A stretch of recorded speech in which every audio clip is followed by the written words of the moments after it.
I got a bit of anxiety as we speak. We're not cutting this out. No.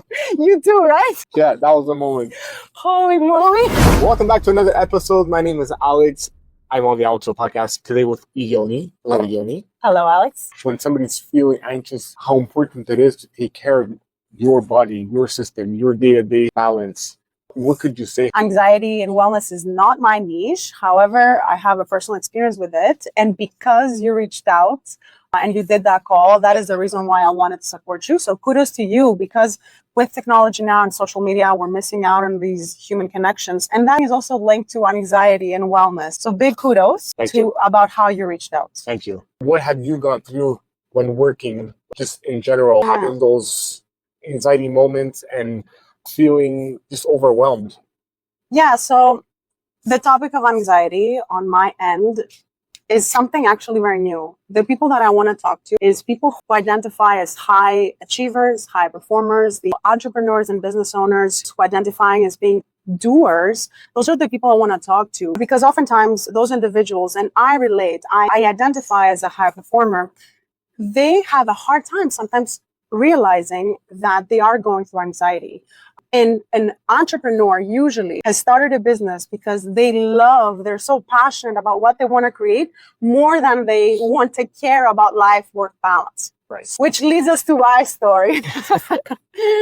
That's when I realized that I do experience anxiety. For the majority of my life, I didn't think that that's something that can affect you. I understood that people go through it, but for me, I felt this is not something that can affect me because I'm always go, go, go, go, go. As I was building my business, at some point, I found out that my boyfriend at the time cheated on me. We had a massive fight. I ended up kicking him out that night.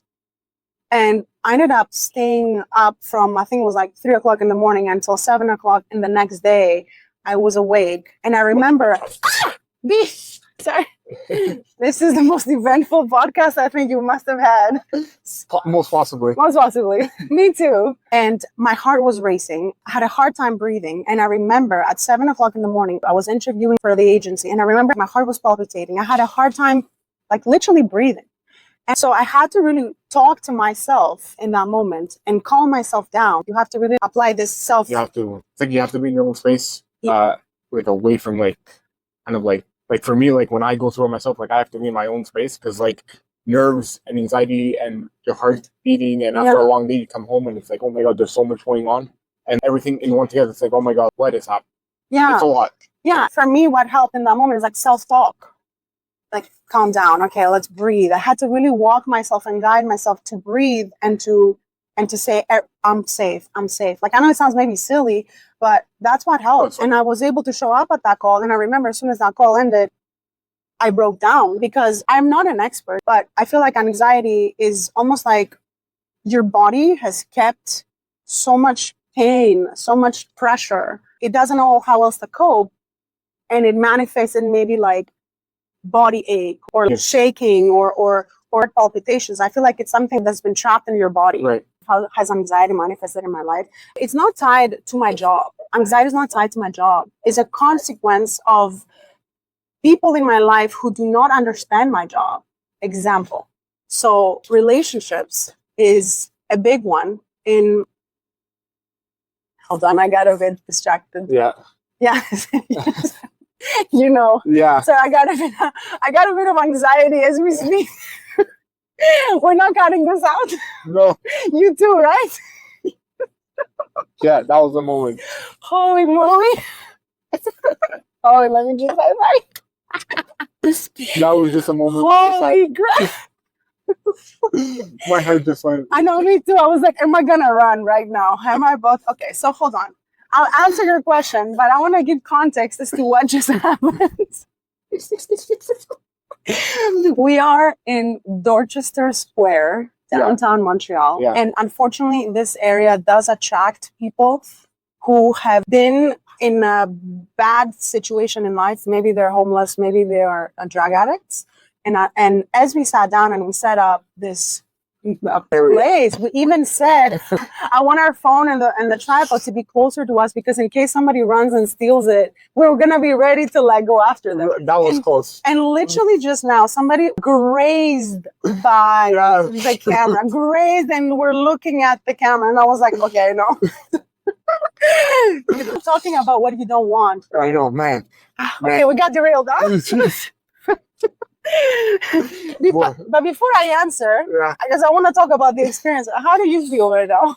I didn't get anxiety. I didn't get it. You probably got more than I did. You got more than because it's my phone. Yeah, I know. I didn't get the anxiety. I didn't get it. Okay. What were you thinking? What was crossing your mind? I was just looking. Nothing. Nothing? I was like, yo, this better not be the moment. Yeah, I was going to say that. Okay, geez. Okay, so just talking. Back to the story. Just talking anxiety. Right there. So that was part of like somebody just came on and we had to talk about it. Yeah. Okay, so essentially, my experience with anxiety is, I feel like you felt a little bit. Forget it. Okay, my experience with anxiety is not directly through my job, directly through my business. It is related to people in my circle, whether it's friends or family, who do not understand my world. Example, okay? As a business owner, we don't really have a 9 to 5. We have a 24/7. Oh, okay? jeez. Oh. Yeah. So, for example, my mom, which I love dearly, would call me around 10 or 11 o'clock in the morning, which is fine normally. But because she thinks I'm so flexible, she's like, oh, but you can talk anytime. I'm like, Ma, yeah, I am not. Because I might be able to talk to you, but imagine every day she wants to talk about an hour. Monday to Friday, an hour. So that is like that's 5 hours. Yeah. That's basically one shift for somebody. Yeah. So she's like, isn't that why you build a business? To be flexible? Oh. But I still have working hours. So people just applying pressure to me as I'm trying to get on a client call, as I'm trying to record content, as I'm trying to reach out to people. That is what makes me really anxious because I'm always pulled between two different directions. One is I need to perform, I need to be disciplined, I need to deliver for my clients. Look at these squirrels, oh my goodness. We're fighting with external forces. Yeah, we are anywhere. So that, and like what makes me really anxious is that I am constantly pulled towards multiple directions. And what ends up happening is I end up being stretched and always anxiously worrying about who I didn't tend to. I've been reading a lot on anxiety because it's a newfound thing for me. Like I said, I thought the rest of the world could have it. I didn't think I could have it because I'm always on the go, go, go. I love to work. I love to be busy. And I never thought anxiety is something that could affect me. And what helps for me is community and talking about it. I'm very lucky to have some really good friends in my close circle that I can pick up the phone or I can press record on WhatsApp and I can reach out. Yeah. And that when I am feeling anxious, when my heart is palpitating, just knowing that I'm not going to be judged. I truly mean it when I say that I'm blessed, that I can just share and express what I'm going through and be vulnerable enough to say it without feeling shame, because I think there's also shame in how we feel and that we feel stupid or what we're getting anxious about feels stupid. And that's why we don't talk about, but that also I think exacerbates the anxiety. And that has been such a huge release that actually how you cope with anxiety is very personal. You can also figure out your own ways. Great story. I've gone through a lot in my life. Just having started this podcast that everybody's been watching, I haven't gone through so much in terms of not just anxiety, but like depression and being in a room and you're crying, but you don't know how to respond because you're completely out of it. Mm-hmm. You're out of it. You're out of control, like completely out. And it took help, and it I had to see people, had to. The older you get, the older things start to calm down, but then you still have the stress and the anxiety at the same time, so you don't know what's happening. But like having to remember those days when it happened, like it's a lot of overthinking. These days I kind of like stay in my own bubble and I kind of be in my own space, but it's not the same when I was like 20. Right. But do you feel that right now, also because you're talking with all these great people, I watched from beginning to end the episode that you had with Stacy. I love the conversation a lot. Do you feel that now you're learning more and more mechanisms to utilize for yourself? I am. I am. Whether it was yoga, whether it's they were naturopath, all kinds of people I've had.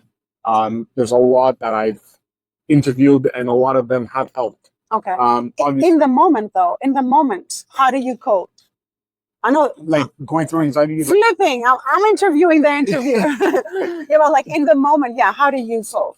With Because anxiety or depression, yeah, when you're going through it, because I think that's the Jeez. most important. it's I haven't had it in a long time, so Good. I don't know what happens when I get it back. What I'm gonna do? Will I go back in my own space again and go through all that I went through like 10 years ago, or am I gonna be able to cope with it, working and being home and being out with people? I don't know. When I have anxiety, I feel daily walks and all that are help Yeah. for your mental health. Totally. I love that you mentioned walks because that's definitely something that I've learned over the years that works for me. I would say I have more of a relationship with depression, unfortunately. Depression is a big one. It's a big word too.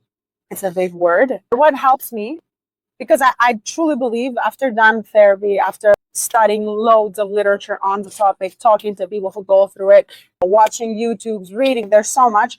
I truly believe that every single person who experiences anxiety or depression, they need to have some type of self-care kit, something that works for you. So Right. for me, I literally have a box in there where I keep some affirmations that remind me, excuse my language, who the fuck I am. Yeah. Second, I don't know if you are a believer, but prayer. The past year for me, I have really worked on getting closer to my faith, and prayer has been powerful. Second, in that kit, I have photos of my loved ones, which brings me comfort. Of course. And in there, I also keep replenishing this box. It's literally a box that I got from Dollarama. I have my favorite candy. I have Oh my god, I Starburst. can't remember the last time I had some candy in a bowl, and It's like And my that's it. stash for care. Honestly, it helps so much. Like to just have a self-care kit. It could be like your box. I got the idea online. People have even a huge box in their closet, and they keep a comfort blanket. that's true. Yeah, it's cool, right? Something that I probably used to do many years ago, but I don't do it anymore. Maybe you don't need it, right? Maybe we That go could be. through seasons. That could be. Yeah. But that's good tips for you and for everyone that would love to do. That might need it. Yeah. Yeah, that might need, of course. Definitely community for high performers who are usually independent, who are usually self-sufficient, who are usually self-reliant. Those people, they either feel shame talking about what they're Right. going through, or they're usually isolated because they don't have time to socialize. I have most of my clients are this way. They isolate because they're so focused on themselves. And community is so important to get you through anxiety. I cannot talk enough about community. And more than ever now, because everybody is building a business, doing a gig to start to have more money. And those things often require extra energy, extra time, which often lead to burnout, which can often cause anxiety Yes, and depression because 100%. you end up comparing yourself with others. You compare yourself with social media, with people who are 55 steps ahead of you. You compare with people who are showing receipts of their yachts and they're showing their blinks and they're showing their watches and they're showing their abs, and you end up feeling less about yourself, and you end up feeling, well, my life is shitty and I'm not doing well enough, and you start questioning yourself and you start feeling like shit and you start comparing, and it ends up getting to your head. And isolation is a huge part of depression and anxiety. Even having gone through like COVID and all that. Yeah, that really like destroyed us. A lot of people. That destroyed us, and that had also like that's where I actually started walking. I love that. And I hadn't walked before COVID, so COVID actually got me into walking. I love that. Walking, and I still do it. And just doing 10,000 steps a day is like amazing. Whether you do it outside or inside, like I do about 20,000 steps. Holy, okay. Yeah. You walked here from Terrebonne? No, I didn't. So that's amazing. This is example to follow. That just brought something to my mind. Anxiety is a big word. People think I started it for fun. I didn't start it for fun. I started it for a reason, because I want to share my story. What is your main reason? The reason why I started the podcast on this is because I want to share my story on depression. The huge depression attack that I went through many years ago. I need to share this story because if anybody goes through this, these are the tips that I give to people. And I want people to hear my story, because if it happens to them, they're not alone. Because there are tens of thousands of people out there right now that are going through this big thing. they don't know what to do. Mhm. So, tips of what to do is like, your daily walks, seeking help when you need, finding the right people, and just be you. Don't like overthink yourself against others. So I want to start my own podcast here. I love that you had the courage to even start this podcast because mental health is so important. The majority of clients that I work with, and also employees, my former employees when I was in sales, was mostly men. And a lot of men, and especially high-performing men are in sales, they do not talk about feelings. They do not talk about what they're going through. They do not talk about the dark times. So having a man talk about these topics is so important. So I just want to give you your flowers. I want to give you kudos for this. Thank you. And you've been amazing sharing your story. A wonderful person. We can say that we can say that wraps up a podcast. Thank you for being a guest. Thank you to Yoni, the amazing Yoni. There's only one right now. The amazing Yoni for being a special guest on the Outro Podcast live at Dorchester Square downtown on a beautiful day. Minus the bees and everything that was here. Everything that gave us anxiety, talking about anxiety. Everything happened. It's all in this video, and I hope everyone gets to see it. You've been an amazing guest. Just a real thing. Thank you. And I just want to thank you as well. And kudos again for hosting this podcast on this topic that affects all of us, and continue the amazing work. I'll be watching you. I will. Thank you. All right. Awesome. Thank you. High five.